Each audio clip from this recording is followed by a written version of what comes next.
2 రోజుల రక్షణ శాఖకు సంబంధించినటువంటి నేను ఇండిపెండెంట్ డైరెక్టర్గా ఉన్నాను. ఈ పనుల కోసం ప్రత్యేక సమావేశాలు జమ్మూ కాశ్మీర్లో ఉండడం వల్ల నేను జమ్మూ కాశ్మీర్ సైనిక విమానాశ్రయానికి చేరుకున్నాను. కానీ ఈరోజు ఆదోనిలో కానీ మిగతా ప్రాంతాల్లో కానీ ఇప్పుడు అన్నా క్యాంటీన్లో ఓపెనింగ్ ఉంది. ఈరోజు అటెండ్ కాలేకపోతున్నందుకు చింతిస్తా ఉన్నాను. కానీ 2 విషయాలు మాత్రం చెప్పాలని నా ఉద్దేశం.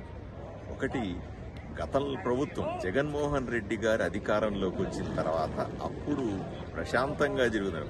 పేదవాడికి పట్టెడు అన్నం పెట్టి వాడి ఆకలిని తీర్చేటువంటి అన్నా క్యాంటీన్ని కక్షాపూరితంగా దాన్ని ఆపేశారు. సుమారుగా 5 సంవత్సరాలు ప్రతి పేదవాడు కూడా ఇబ్బంది పడినాడు, బాధపడ్డాడు. కూటమి ప్రభుత్వం వస్తే తప్పనిసరిగా పేదవాడికి అన్నం పెట్టి అన్నా క్యాంటీన్లు మళ్ళీ పునరుద్ధరిస్తామనేటువంటి ఏదైతే మేము హామీ ఇచ్చామో దాన్ని నిలబెట్టుకుంటూ ఈరోజు 100 అన్నా క్యాంటీన్లు వివిధ ప్రాంతాలు చేస్తాము. ఆదోనిలో కూడా 3 అన్నా క్యాంటీన్లు మొదలవుతున్నాయి. త్వరలో మరికొన్ని అన్నా క్యాంటీన్లు ప్రారంభించాలనే ప్రతిపాదనలు కూడా పంపించాము.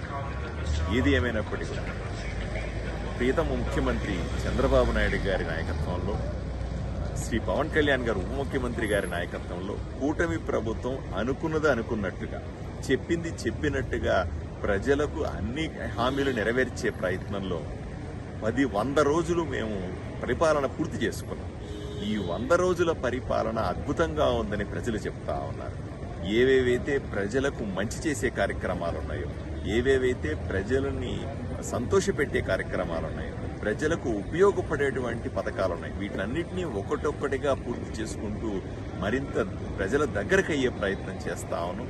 ప్రజల సంక్షేమం కోరే, ప్రజల అభివృద్ధి లేదా ఆంధ్రప్రదేశ్ అభివృద్ధి కోరే రాజకీయాలను ఈరోజు కూటమి ప్రభుత్వం చేస్తుందని, మీ ఆశీర్వాదం కొనసాగాలని మీకు తెలియజేస్తాను.